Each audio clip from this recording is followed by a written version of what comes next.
duduk sendirian, tidak ada orang lain. Ya. Nah, atas pertanyaan penyidik, setelah saudara diperlihatkan CCTV sebagai barang bukti dalam perkara ini, pada waktu itu saudara melihat secara seksama? Ya. Sampai habis? Ya. Berarti pandangan saudara melihat CCTV itu, momen-momen itu secara komplit ya saudara amati ya? Ya. Oke. Bahwasanya di dalam jawaban saudara pada poin 8, apakah saudara bisa menyampaikan apa maksud jawaban saudara terkait dengan momen-momen CCTV yang diperlihatkan kepada saudara pada saat perilaku atau kegiatan terdakwa di meja 54. Bolehkah diulang Iya. statement saya, Pak? Iya. Statement saya boleh diulang, Pak? Jadi jawaban ahli adalah sebagai berikut. Dapat saya jelaskan bahwa setelah saya lihat dan analisa barang bukti berupa rekaman CCTV kasus kopi beracun di Grand Indonesia berdasarkan hasil observasi pada rekaman CCTV dan dilengkapi dengan keterangan dari polisi, ditemukan beberapa tampilan perilaku Jessica di luar kelaziman sebagai berikut. Nah, pada jam 16.14.52 momen meletakkan 3 buah paper bag di atas meja makan sementara sofa masih kosong. Nah, awalnya Jessica meletakkan di sofa, kemudian dipindah ke meja dan disusun berbaris menyamping. Umumnya orang yang membawa paper bag meletakkannya di sofa. Nah, momen ini tadi saudara sudah jelaskan. Nah, jadi pertanyaan kami, apakah jawaban-jawaban saudara yang saudara berikan, tolong sampaikan di depan persidangan ini, apa maksud daripada momen-momen yang saudara saksikan tersebut? Momen-momen yang saya saksikan adalah yang kemudian di situ saya berikan rinciannya, Pak. Iya. Itu adalah momen-momen yang saya maksud. Keterangan dari polisi adalah keterangan klarifikasi atas pertanyaan saya. Jadi saya bertanya, itu apa? Itu paper bag. Isinya apa? Karena saya hanya melihat dan saya tidak punya informasi tentang benda apa itu, isinya apa dan sebagainya. Jadi yang dimaksud dengan keterangan dari polisi adalah keterangan klarifikasi atas pertanyaan-pertanyaan saya. Artinya paper bag yang saudara lihat dalam CCTV itu adalah media yang diletakkan di atas meja 54. Oke. Kemudian ada gelas. Gelas. Itu gelas pesanannya siapa yang memesan? Jessica kah? Itu kan pertanyaan saya kepada polisi dan polisi menjawab iya. Jadi yang pesan Jessica. Oke. Jadi seperti itu, Pak. Oke. Jadi yang dimaksud dengan penjelasan polisi adalah jawaban-jawaban untuk mengklarifikasi pertanyaan-pertanyaan saya terkait dengan apa yang saya tonton. Oke. Kemudian pada momen 16.24 sampai 16.28. Ini jawaban saudara. Ketika pramusaji menghidangkan minuman, paper bag tetap berada di atas meja. Umumnya pada saat pramusaji menghidangkan minuman di atas meja, mejanya dalam kondisi bersih, tidak ada barang bawaan dan berada di atas meja. Kalaupun ada barang di atas meja, ketika pramusaji membawakan minuman barang-barang tersebut akan dipindahkan dari meja atau dibersihkan. Nah, saudara di sini juga menanggapi, menyimpulkan atas pertanyaan jawaban saudara. Jessica juga melakukan closing bill. Nah, perilaku ini saudara nyatakan tidak lazim. Nah, apa yang saudara dapatkan dari momen ini terkait dengan perilaku terdakwa? Gini Pak, kalau kita memesan sesuatu di restoran, di kafe dan sebagainya, ketika pesanan kita datang, maka reaksi yang umum ditampilkan adalah seperti yang sudah saya jelaskan, kita akan membersihkan meja, apalagi kita mau menyambut teman kita, supaya meja cukup untuk meletakkan minuman, makanan yang kita pesan. Kita butuh meja yang bersih, Pak. Itu tetap ada di sana dan justru disusun covering up, menutupi gelas-gelas tadi. Ini adalah hal yang tidak wajar terjadi. Kemudian menjelaskan lagi yang ada di situ tadi menutup bil, Pak. Ketika saya bertanya kepada polisi, ini yang bayar siapa? Saya tanya, kan yang bayar adalah Jessica. Oh, baik sekali ya. Terus dia bayar setelah semua proses ketemu sama teman-temannya dilakukan apa gimana? Karena kan kemudian waktu dilihat kan itu Mirna kena musibah dan sebagainya.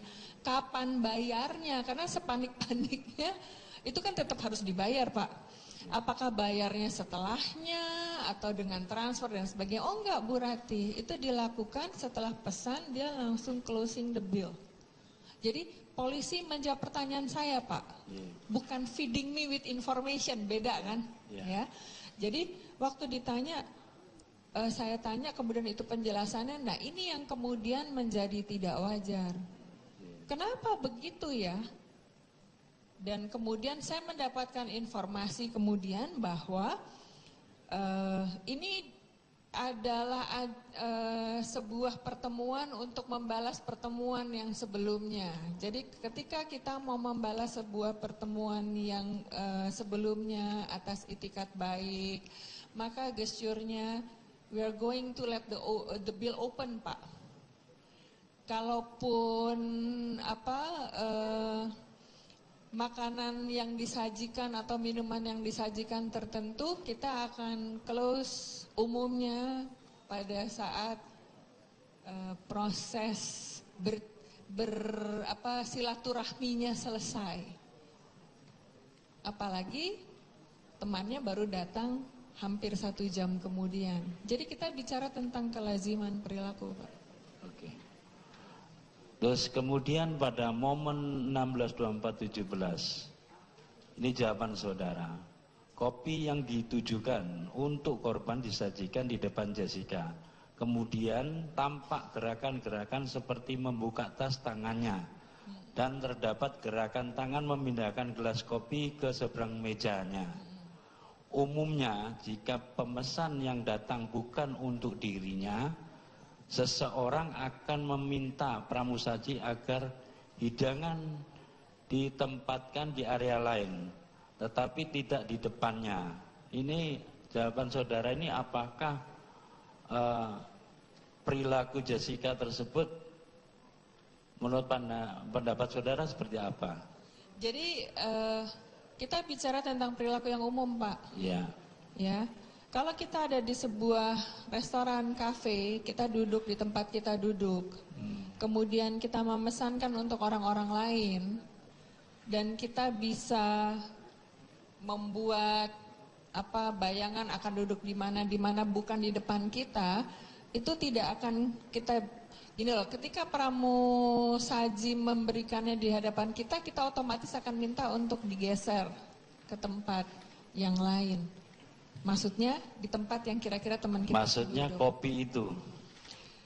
Di sini order yang kemudian dikonsumsi oleh Mirna adalah kopi. Jadi dari situ berarti itu bukan pesanan Jessica untuk dirinya. Karena bukan pesanan dia untuk dirinya, maka lazimnya adalah akan minta kepada pelayan untuk yang punya saya buat saya, yang buat teman saya ditaruhnya di situ. Oh, jadi meletaknya seperti pesanan yang dipesannya. Yang di depan yang seharusnya adalah yang buat saya. Iya. Tapi yang saudara lihat di CCTV rekam video itu, apakah kopi pada saat disajikan itu diletakkan pada posisi, saudara kan juga melihat tadi menceritakan Mirna datang dan minum kopi. Apakah kopi yang disajikan oleh pramusaji tadi pada saat kopi itu disajikan itu di depan Jessica? Depan Jessica. Nah, pada saat Mirna datang, kopi ada di depan Mirna. Iya.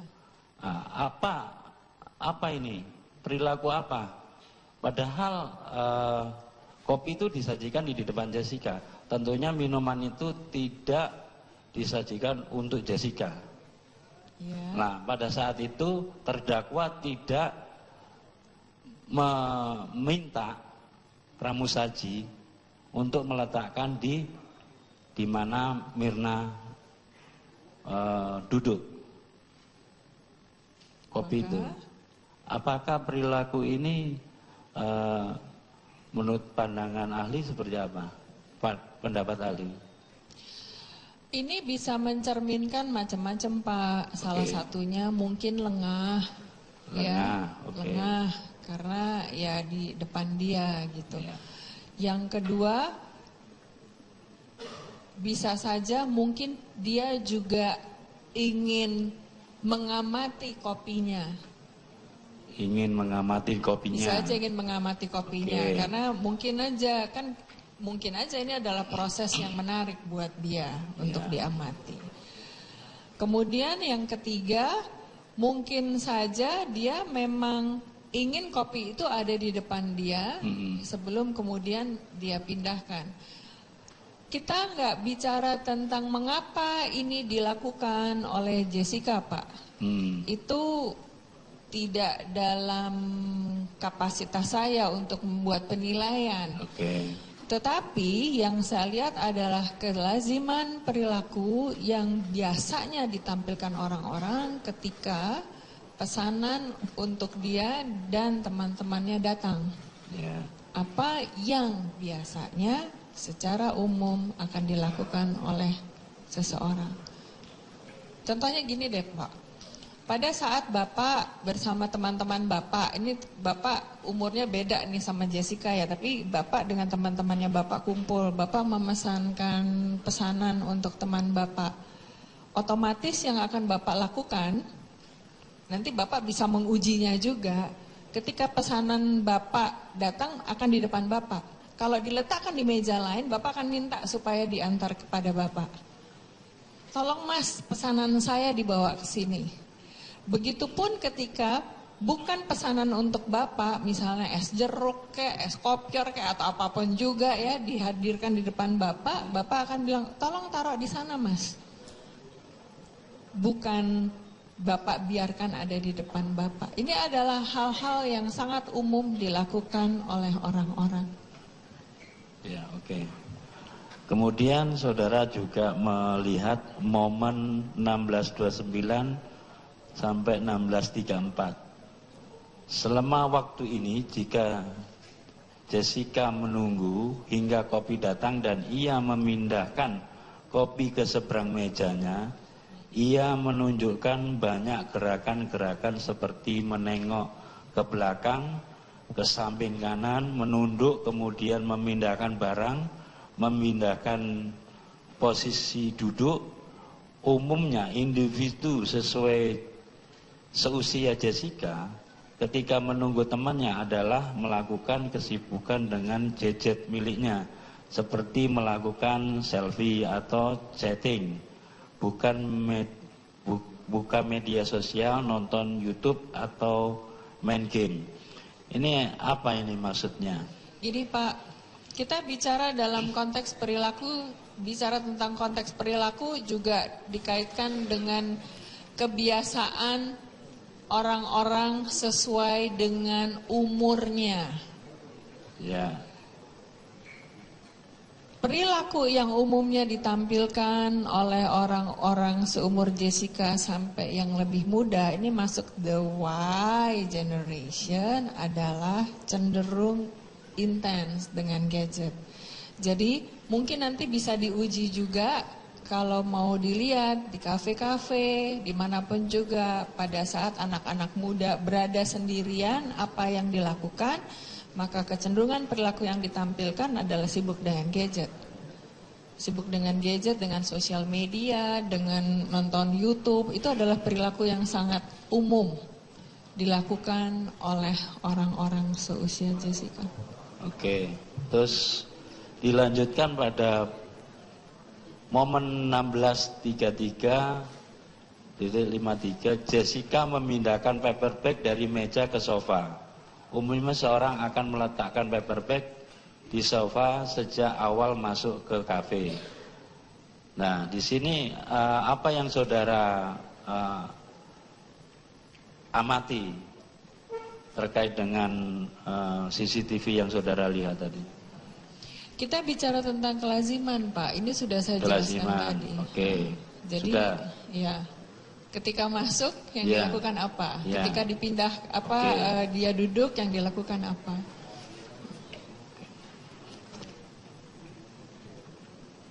Kemudian ini yang momen terakhir yang minta penjelasan ahli. Pada momen 16:44,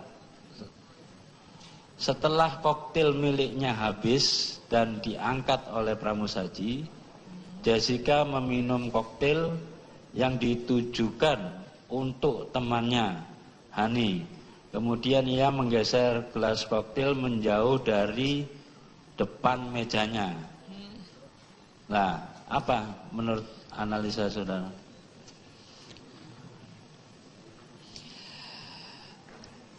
Jadi dia pesan 2 minuman ya, koktail dan 1 kopi. Iya. Oke.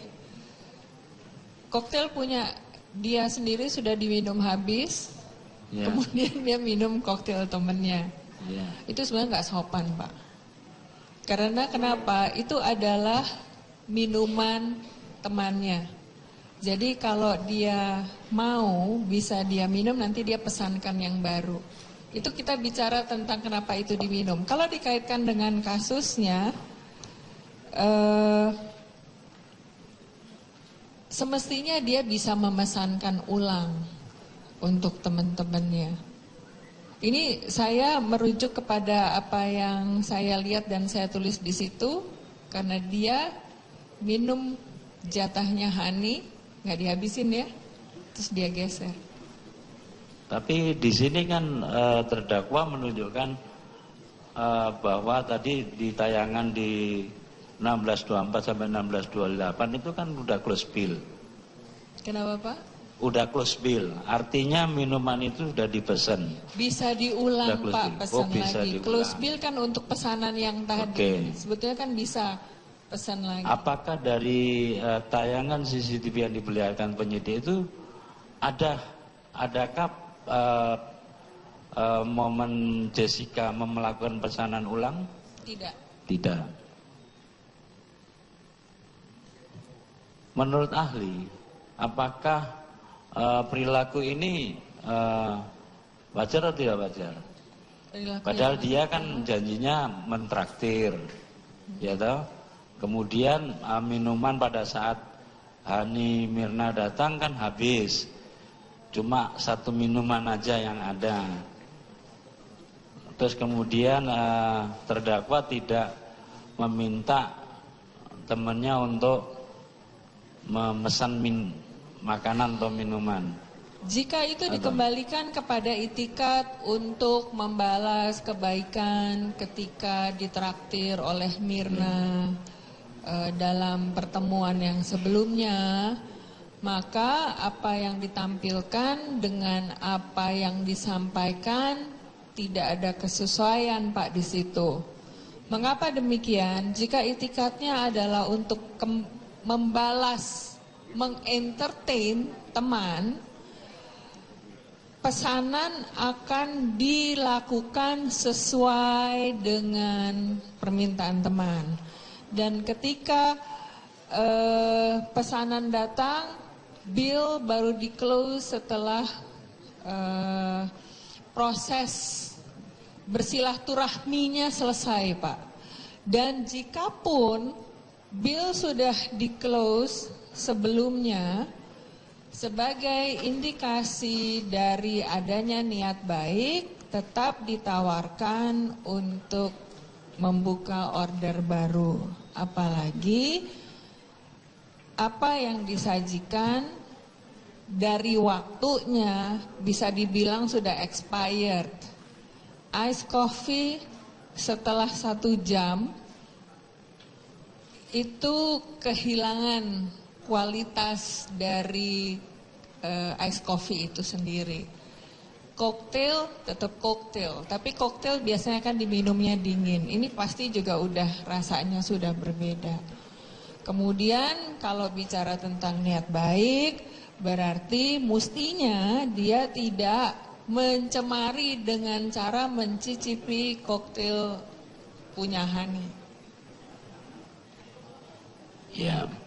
Terus kemudian tadi saya yang menarik saya terkait dengan kesimpulan saudara bahwa terdakwa berpotensi melakukan manipulasi terhadap barang-barang ya yang ada di belakang paper bag di meja 54. Kira-kira barang-barang ini secara tegas, barang-barang apa saja yang ada di meja 54 itu? Berdasarkan pengamatan yang bisa dilakukan, ya, maka adalah 2 gelas koktail dan 1 cangkir kopi. Itu saja. Ya. Terima kasih. 3 orang, saya punya ilustrasi saja. Apabila 3 orang teman mengadakan suatu janji, yang satu sudah datang dulu, tiba-tiba 2 orang lagi menyusul datang dan langsung meminum minuman yang telah ada di meja. Tidak berapa lama langsung mengalami kejang-kejang teman yang satu. Teman yang datang bersamaan dengan yang kejang-kejang itu mencoba menolong, panik atau apa, sedangkan teman yang sudah datang duluan itu tenang. Tenang, dengan pembawaan yang tenang. Apakah kondisi tersebut, kondisi kejang-kejang tersebut itu adalah kondisi yang diharapkan oleh pelaku yang tenang? Bisa saudara jelaskan? Bapak, dengan sangat hormat, saya tidak bisa menjelaskan apakah itu kondisi yang diharapkan oleh dia atau tidak. Karena itu di luar kompetensi saya untuk bisa menyimpulkan. Saya bisa menjelaskan bahwa reaksi yang umum ketika seorang teman kejang-kejang di hadapan kita, maka kita akan secara otomatis menilai bahwa situasi tersebut adalah situasi genting. Dan karena itu adalah situasi genting, maka saya akan menampilkan berbagai perilaku untuk melakukan tindakan pertolongan. Pertama pada kecelakaan, yang ini tidak tampak gesture itu.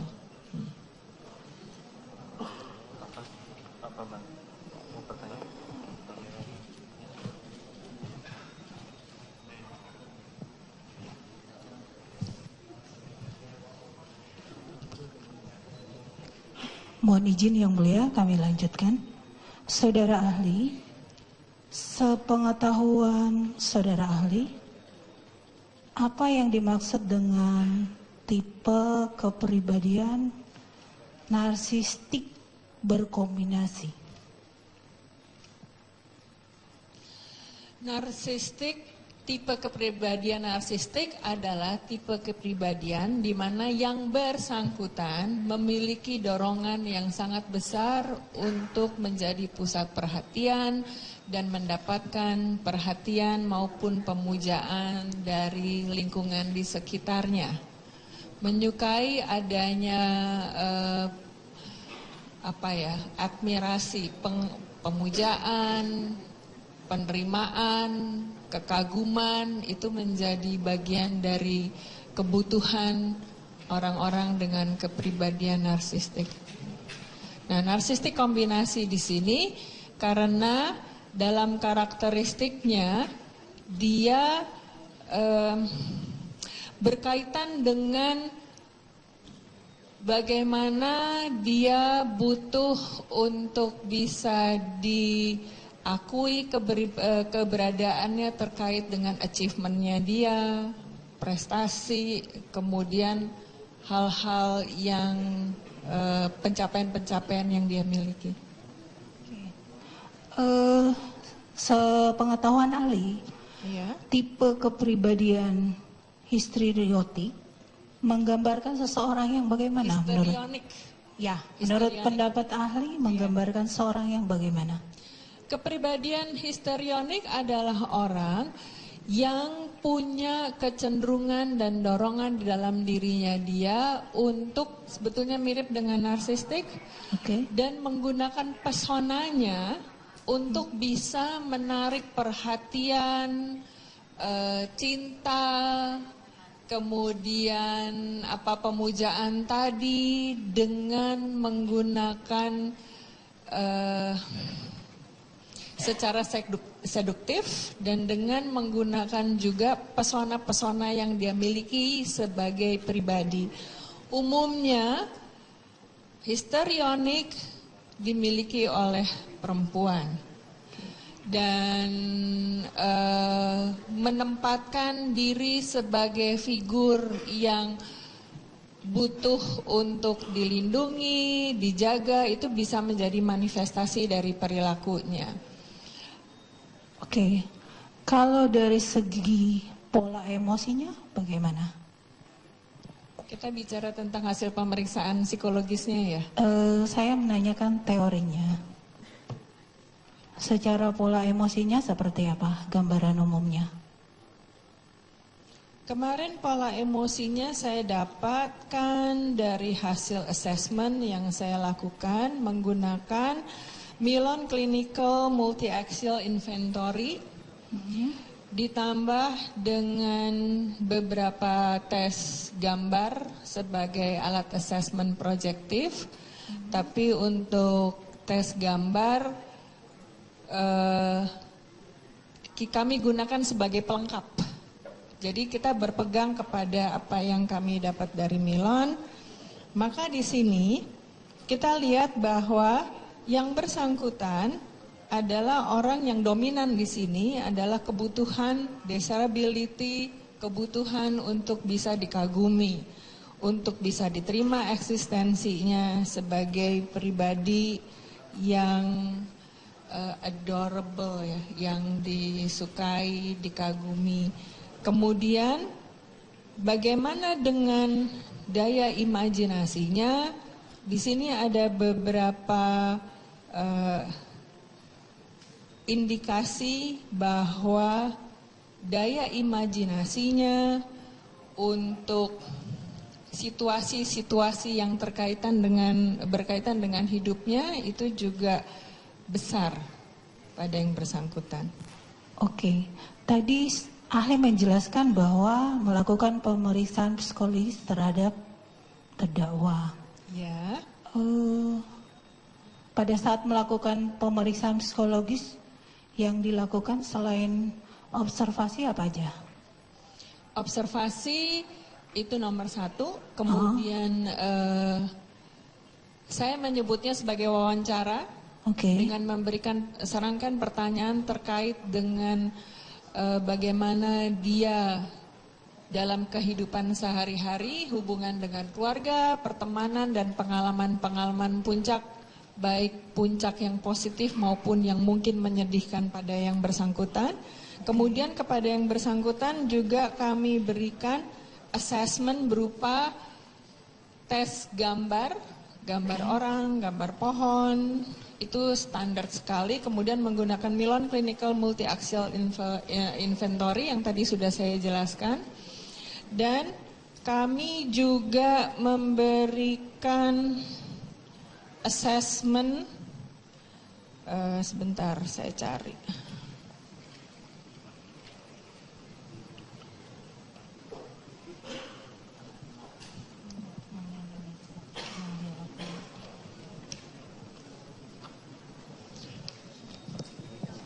Untuk untuk melihat gambaran kondisi mood yang bersangkutan.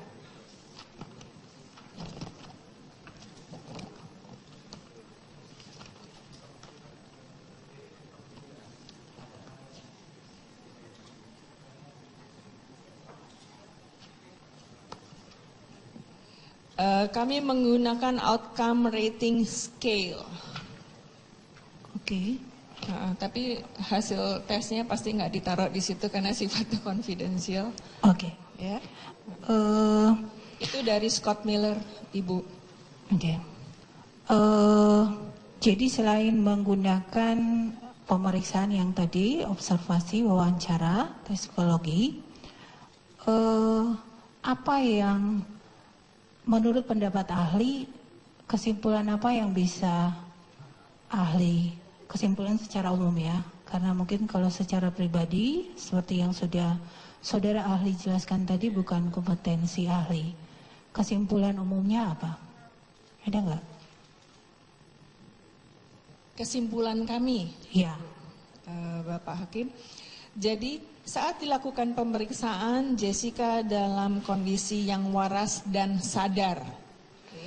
Ia adalah individu yang cerdas. Dengan demikian Jessica mampu mempertanggungjawabkan apa yang dia lakukan. Oke. Terima kasih.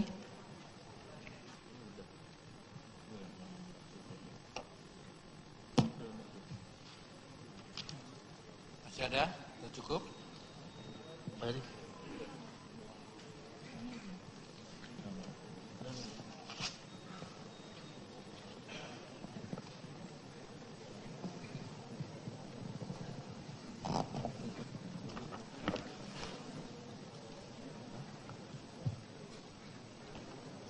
Saudara ahli ada sedikit kami meng-cross check terkait dengan pemeriksaan saudara. Iya Pak. Saudara tadi menjelaskan rekan saya tadi, saudara menjelaskan bahwa Jessica itu masuk dalam kategori amorous narsistik. Ya, berdasarkan teori Milon and Davis yang saudara analisa, itu di poin 7 itu menjelaskan bahwa kategori amorous narsistik itu pada poin 7 itu mereka seringkali menggunakan kebohongan yang rumit untuk beralih dari satu hubungan ke hubungan yang lain. Ya. Dari analisa ini artinya Jessica yang masuk kategori amorous narcissistic memiliki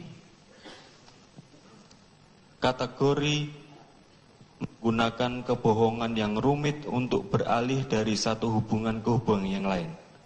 Mungkin bisa dijelaskan. Begini Pak, statement tentang narsistik amorous itu kami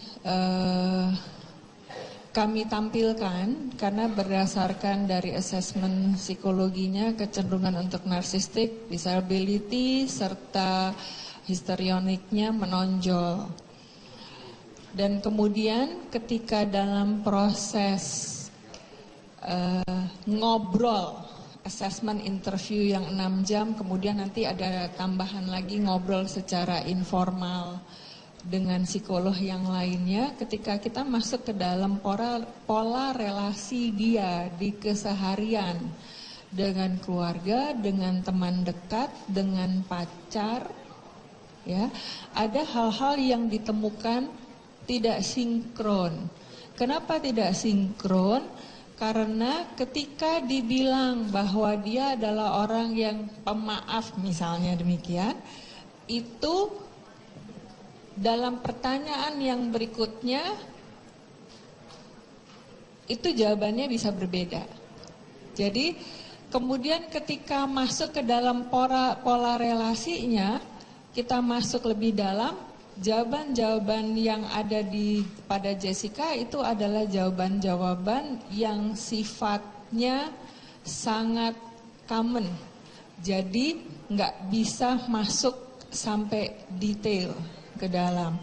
Di sini kami menyimpulkan bahwa begitu masuk ke dalam hubungan yang sifatnya relasional dan kaitannya dengan intimacy, jadi hubungan keakraban dengan orang lain, terutama terkait dengan hubungan intim antara pasangan, itu sifatnya dangkal. Begitu masuk ke dalam sifat yang dangkal, maka diagnose awal tentang kemungkinan profil kepribadiannya masuknya ke dalam yang amorous narsistik tadi, Pak. Tetapi tentang bagaimana sebetulnya relasi itu harus digali lebih dalam, kami tidak melakukannya.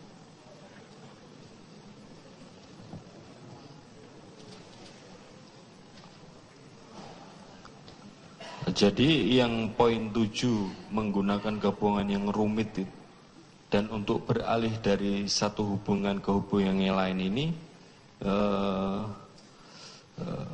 menurut penilaian saudara dominan atau tidak? Itu dominan dari begini, Pak. Ketika masuk ke dalam pertanyaan-pertanyaan dengan kasus di Cafe Oliver, apa yang ditampilkan ketika ditanya dengan apa yang muncul di kejadian, itu ada hal-hal yang nggak sinkron, Pak. Sekilas tampaknya betul, tetapi ketika harus ditelusuri lagi satu persatu, kita masuk ke dalam bagaimana titik-titik itu saling dihubungkan, ada hal-hal yang kemudian menjadi tidak sesuai. Nah, untuk bisa melakukannya dibutuhkan kecerdasan yang luar biasa. Dan dari kecerdasan tersebut kita masuk ke dalam apa ya sebetulnya yang menjadi underlying dari personality-nya dia. Merujuk kepada Milon, masuk ke dalam karakteristik narsistik tadi. Nah, narsistik, jenis narsistik yang seperti apa, dan itu kemudian kita masuknya ke dalam yang amorous tadi. Tadi saya tekankan lebih dominan ya terhadap poin 7 tadi. Kondisinya kuat, Pak. Kuat, indikasinya kuat. Iya. Yang mulia, Cukup. saya ingin klarifikasi pertanyaan karena tadi kurang jelas. Katakan tadi apakah ada kata-kata narsistik itu kami tidak temukan di berita acara. Tolong ditunjukkan kepada kami dulu biar ngikutin. Ada di suplemen majelis. Hah? Suplemen. Kami semua sudah sampaikan baik BAP maupun suplemen. Enggak, berita acaranya dia. Hasil pemeriksaan. Enggak. Lampiran hasil pemeriksaan. Jadi keterangan dari ahli ini. Iya. Coba ditunjukkan, Mak.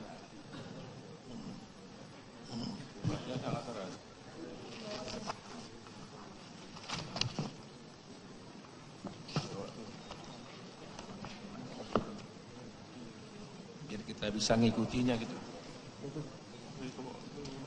Silakan maju.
kenyataannya umumnya orang-orang karena didasarkan oleh rasa bersalah, kemudian oleh kesedihan, itu cenderung akan menarik diri dari social exposure, Pak. Itu adalah perilaku yang umumnya ditampilkan oleh orang-orang. Dan jikapun harus tampil ke lingkungan sosial, biasanya itu kaitannya karena entah karena pekerjaan sebagai profesional dia harus tampil, atau karena tuntutan sosial bagaimanapun juga dia harus muncul. Ketiga, bisa menjadi sarana untuk mengurangi kesedihan dan rasa bersalah tadi. Tetapi untuk yang ketiga, biasanya tidak terjadi dalam waktu yang sebentar dan begitu saja. Karena pada umumnya orang membutuhkan waktu yang relatif cukup lama untuk mampu memproses kesedihan, rasa bersalah, dan ketakutan itu tadi. Tadi saudara jelaskan bahwa ada social exposure. Nah, social exposure itu kalau umpamanya dikaitkan dengan analisa tadi saudara bahwa fakta tadi disampaikan bahwa tampil sebuah khalayak umum dengan sangat terbuka, itu kan berarti kontradiktif dengan adanya social exposure. Kita bicara tentang bagaimana seseorang bounce back dari kesedihannya, Pak. Ya, bisa saja dilakukan. Nah, sekarang lanjutannya adalah seberapa intens orang akan muncul ke lingkungan sosialnya setelah sebuah pengalaman traumatis. Tadi yang saya jelaskan, akan butuh sementara waktu untuk bisa menata dirinya kembali. Dan umumnya orang membutuhkan waktu yang cukup lama. Dan tidak sedikit orang-orang yang juga lalu membutuhkan pendampingan dari orang-orang lain untuk kemudian bisa muncul lagi ke lingkungan sosialnya. Umumnya orang menarik diri. Kemudian yang ketiga adalah pada saat dia muncul ke lingkungan sosialnya kembali, itu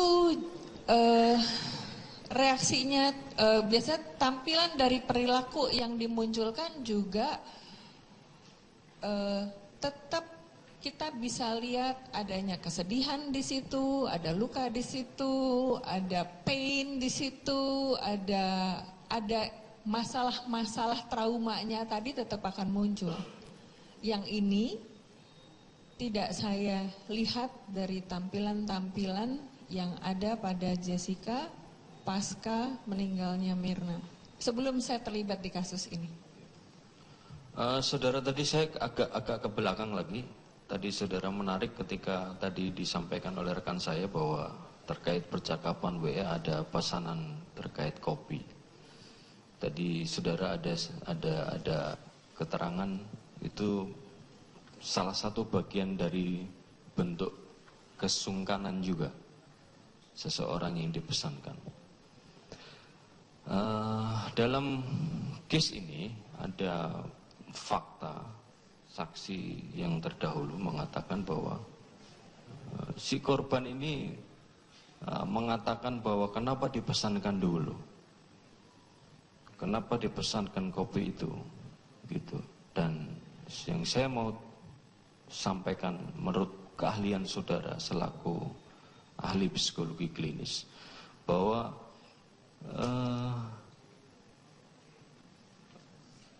reaksi dari yang dipesankan itu seperti itu, dengan kaitan tadi yang inisiatif pemesanan. Itu satu. Menurut saudara seperti apa? Yang kedua, yang dipesankan adalah Ice Vietnam Coffee. Ice Vietnam Coffee, mungkin saudara dalam pergaulan tahu Ice Vietnam Coffee seperti apa. jeda antara pemesanan, penyajian sampai dengan terdakwa tadi, korban datang dan meminum, kurang lebih dari fakta yang lalu sekitar 51 menit lebih. 51 menit, hampir 1 jam. Hampir 1 jam. Menurut saudara sebagai ahli psikologi klinis, melihat seperti itu tadi bagaimana dua fakta itu? Wajar apa enggak, biasa apa enggak gitu ya Pak? Menurut Jadi saudara, begini, dikaitkan tadi saudara tadi analisa bahwa ada terkait dengan apa tadi? Ada perilaku dasar, bahasa tubuh, gestur, baseline-nya, dan lain sebagainya. Itu analisa saudara. iya. Biasanya ketika seseorang berkumpul bertemu Pak, memang ada tampilan lontaran perilaku yang menunjukkan bahwa saya peduli, saya berinisiatif untuk mengurus teman-teman saya dengan menawarkan apa yang mau dipesan lebih dahulu. Dan biasanya itu sesuai dengan apa yang diinginkan oleh temannya. Dalam kasus ini, Jessica berinisiatif untuk memesankan Mirna. Pertanyaannya, Mirna menidakkan atau mengiyakan? Dari konversasi di WA nggak ada indikasi itu. Ya, apakah dia menolak? Apakah dia menerima? Waktu dia tanya, mengapa dipesankan ice coffee? Sebetulnya ini bisa diinterpretasi sebagai penolakan. Tetapi sudah dipesankan. Bahwa dia tidak komplain karena sudah dipesankan, ini yang dimunculkan juga tetap kita bisa lihat adanya kesedihan di situ, ada luka di situ, ada pain di situ, ada masalah-masalah traumanya tadi tetap akan muncul. Yang ini tidak saya lihat dari tampilan-tampilan yang ada pada Jessica pasca meninggalnya Mirna. Sebelum saya terlibat di kasus ini. Saudara, tadi saya agak ke belakang lagi. Tadi saudara menarik ketika tadi disampaikan oleh rekan saya bahwa terkait percakapan WA ada pesanan terkait kopi. Tadi saudara ada keterangan itu salah satu bagian dari bentuk kesungkanan juga seseorang yang dipesankan. Dalam case ini ada fakta saksi yang terdahulu mengatakan bahwa si korban ini mengatakan bahwa kenapa dipesankan dulu, kenapa dipesankan kopi itu, gitu. Dan yang saya mau sampaikan menurut keahlian saudara selaku ahli psikologi klinis bahwa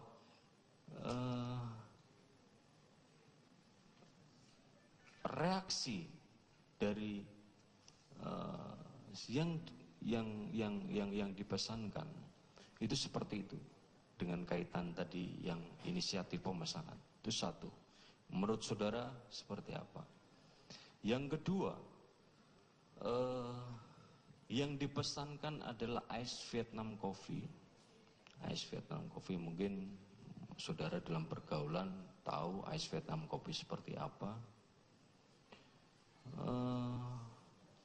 Jeda antara pemesanan, penyajian sampai dengan terdakwa tadi, korban datang dan meminum, kurang lebih dari fakta yang lalu sekitar 51 menit lebih.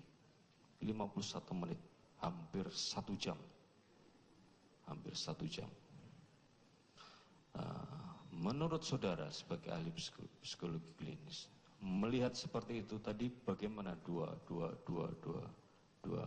fakta itu?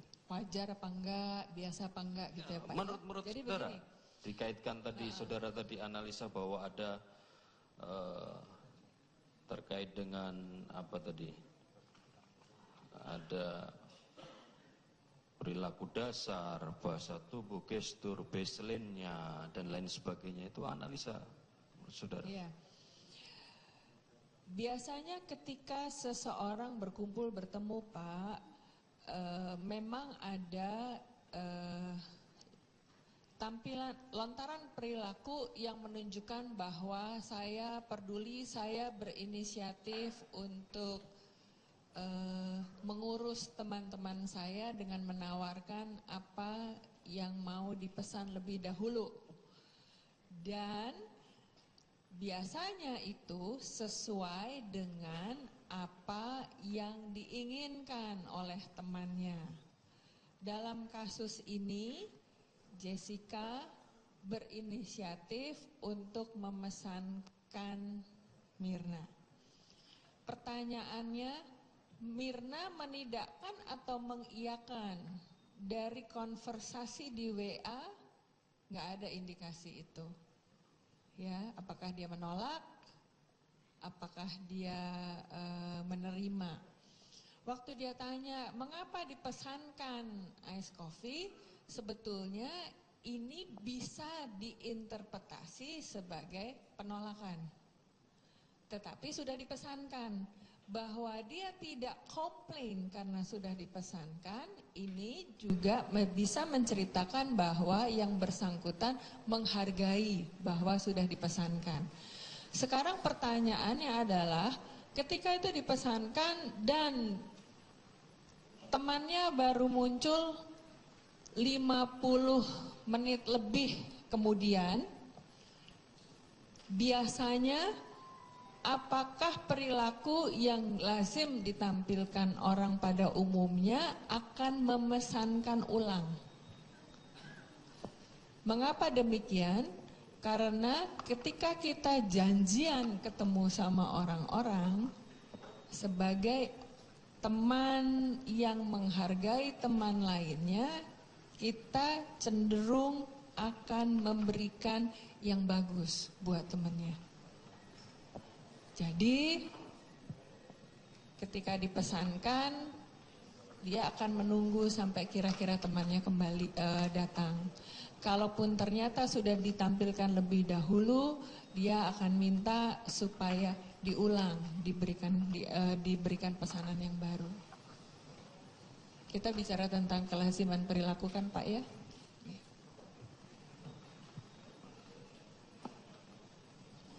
Saudara ahli, tadi saudara menyatakan bahwa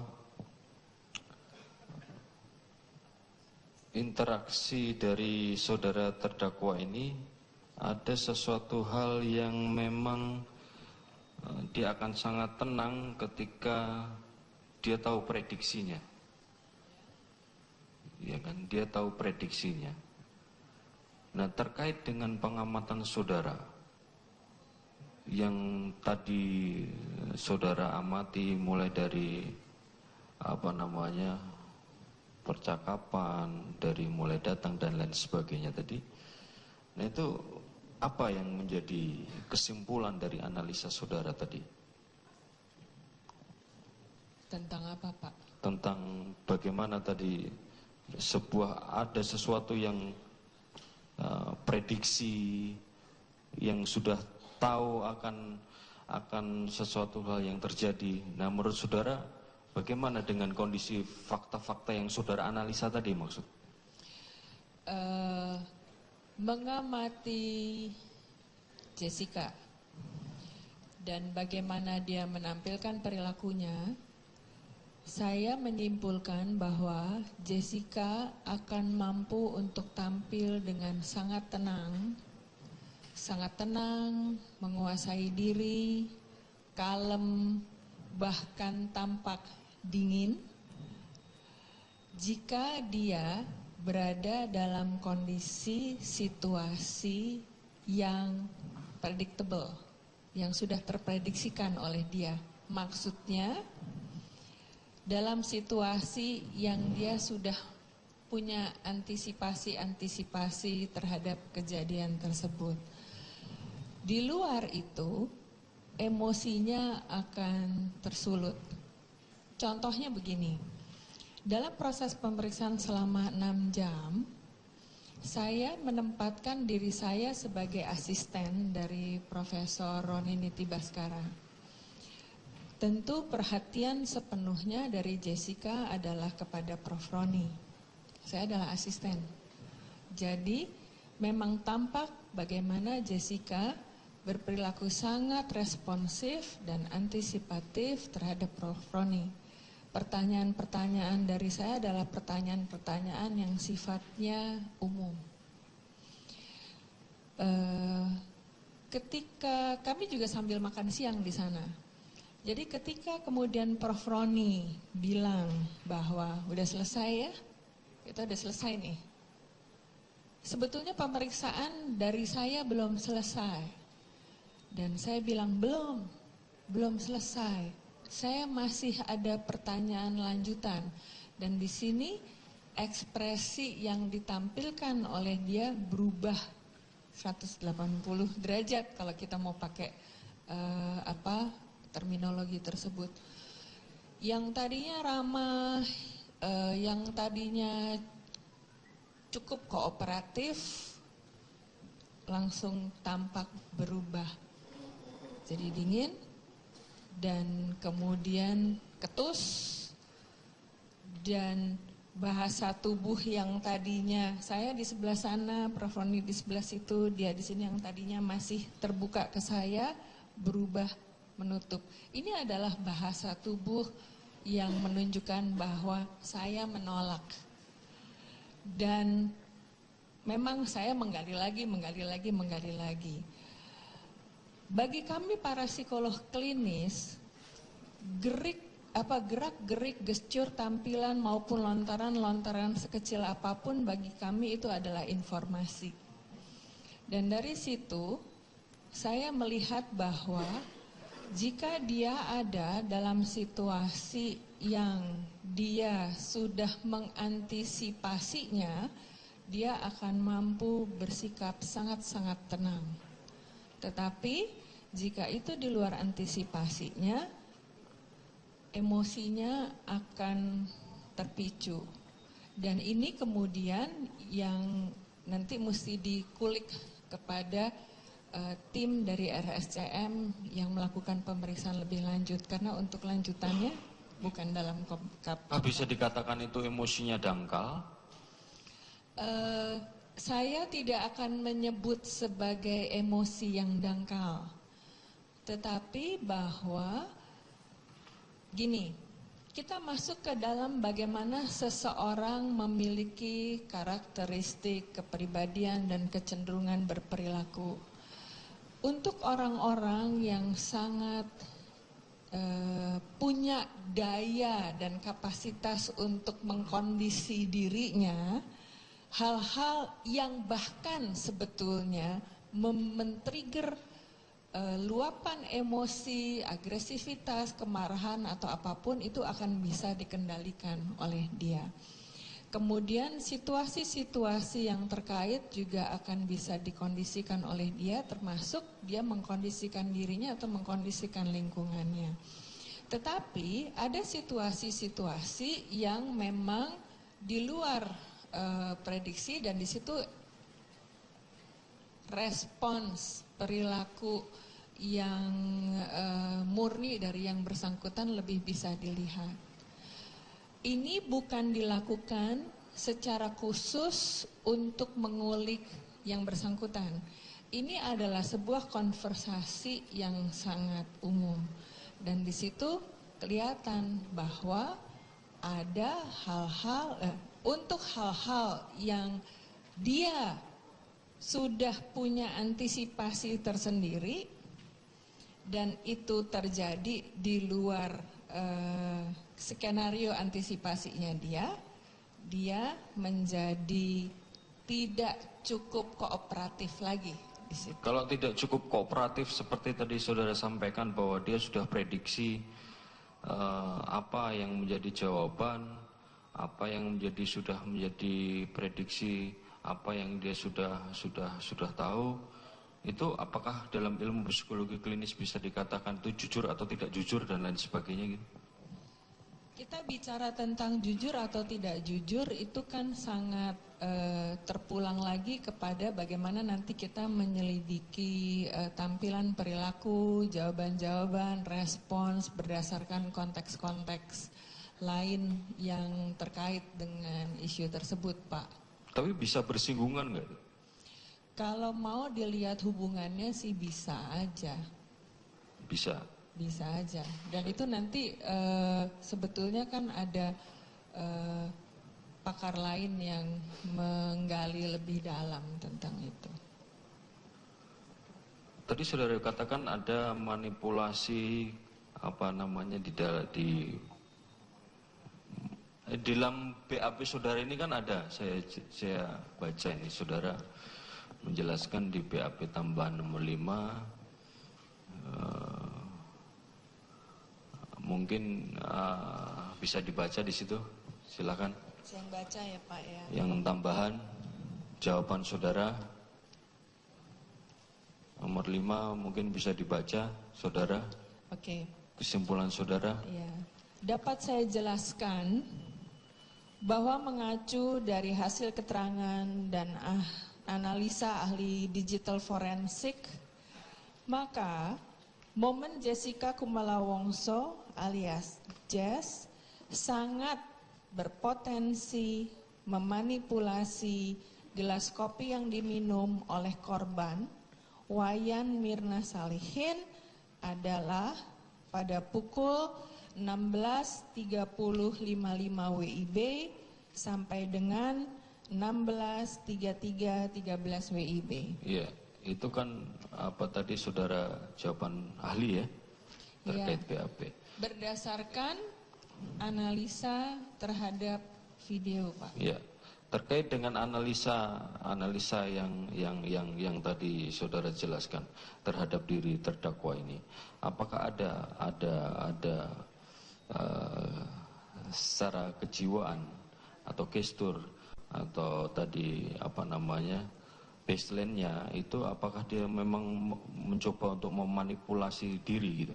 Gini Pak, kalau kita bicara tentang apakah seseorang, kita ngomong orang dulu secara umum, apakah setiap orang memiliki potensi untuk menjadi pembunuh? Setiap orang bisa menjadi pembunuh.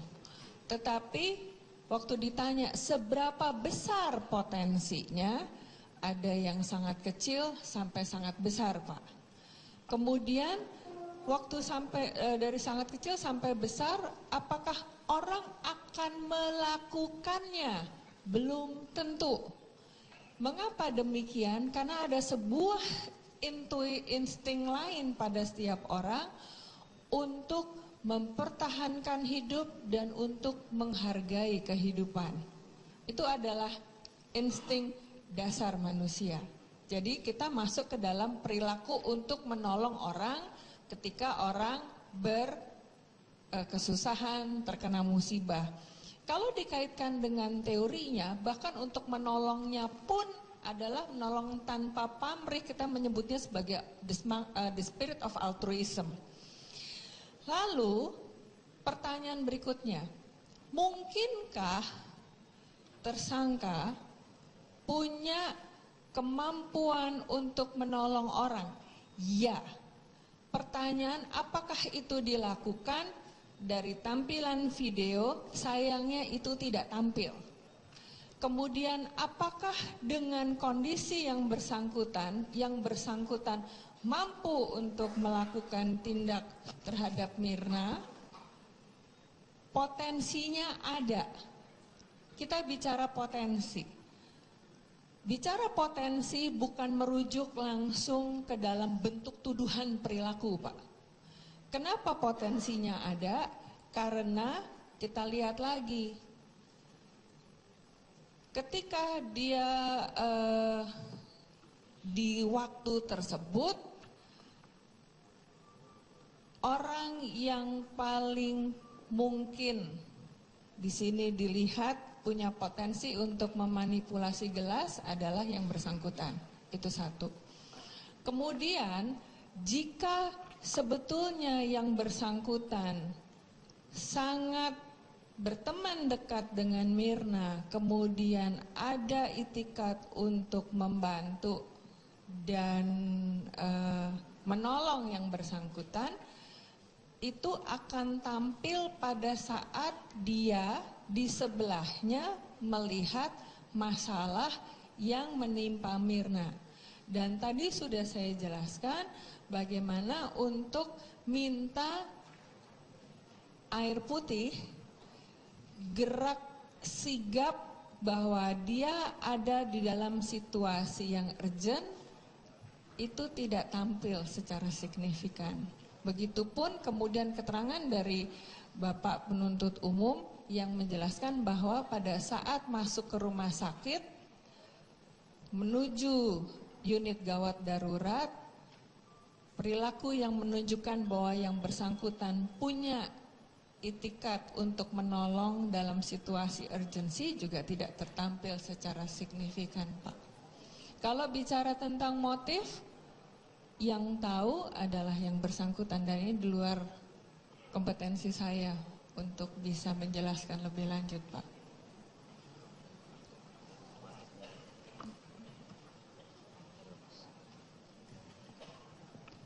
Saudara ahli ya, saya lanjutkan. Saudara ahli mengatakan tadi, apabila seseorang datang menaruh paper bag, lalu dia pergi lagi, bisa menandakan bahwa orang tersebut menandai bahwa itu adalah mejanya.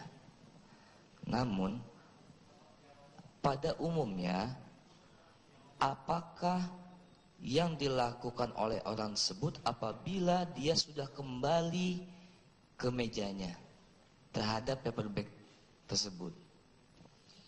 Kalau bicara tentang umumnya perilaku yang ditampilkan, pada saat dia sudah kembali, paper bag akan diletakkan di samping.